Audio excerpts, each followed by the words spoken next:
Hi, I'm Jadon, and today I'm talking to Craig Allen. Craig is the man behind the original Call of Duty game. So as a gamer myself, I am super excited to find out how all of this came about. Let's go and meet him. Hi Craig, nice to meet you. Nice to meet you, Jadon. It'd be great if you could tell us a bit of who you are and what you do.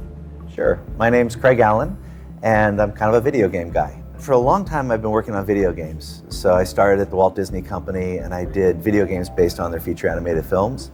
And then I went to the Jim Henson Company, and we did games that were both video games, like with Muppets. Do you know the Muppets? Yes. Yeah. So we did Muppety games, and we did some educational things.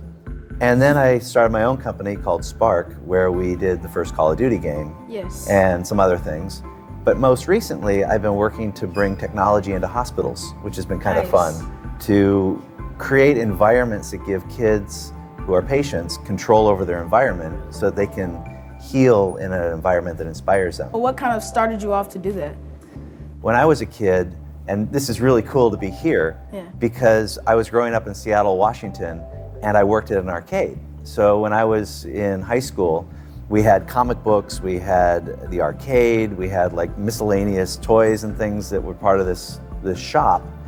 And video games were just starting to come into the world. And in Seattle, a lot of the machines from Japan used Seattle as a test place. So we got the first Pac-Man that came into the United States. And it was just this really interesting experience of being able to unbox and see what things were. And every week there were new games coming out. And so there was this period where just every time you walked into the arcade, there was something new to see. And what started first as very simple blocks like Pong, where you have just a paddle and a ball, started to become characters like Donkey Kong, like the early Mario game. Pac-Man started having personalities. And this was, for my time, an amazing experience to see this change and this new art form, this new way of playing games come into the world. So from a very early age, I was impacted by the arcades. I was at the Walt Disney Company and they opened up a video game group. Wow. And I said, well, I would love to get back involved with games.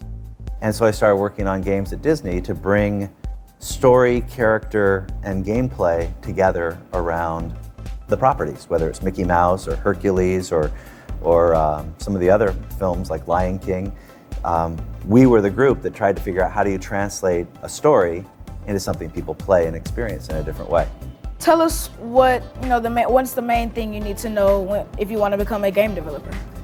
The main thing to know about becoming a game developer is really that anything that you're passionate about probably plays a role in making a game.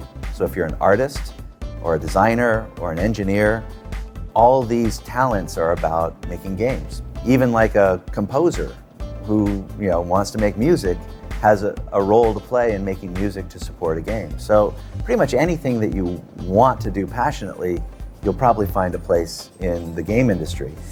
And to get into the game industry, it's really just about doing it.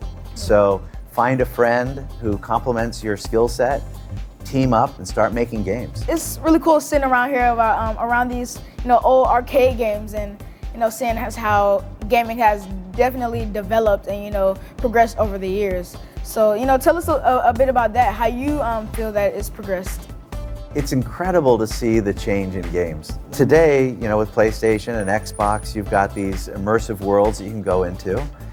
And tomorrow, very soon, you're going to have Oculus and HTC Vive and other systems that will put you in the game world. And if you think about these worlds being like Pong, when you're my age, you're going to be able to find yourself in a completely immersive world that probably looks a lot like our world. So thanks, Craig. It was great to meet you. Thank you for all the knowledge that you've shared with me and with us. So it's great meeting you. Nice to meet you. Thanks so much for the time. So now, do we get to go play some games? Definitely, yeah. All right. Let's try it. Well, that was enough gaming for now. Like Craig said, it's good to get outside every now and then. I enjoyed meeting Craig, and I hope you did too. See you next time.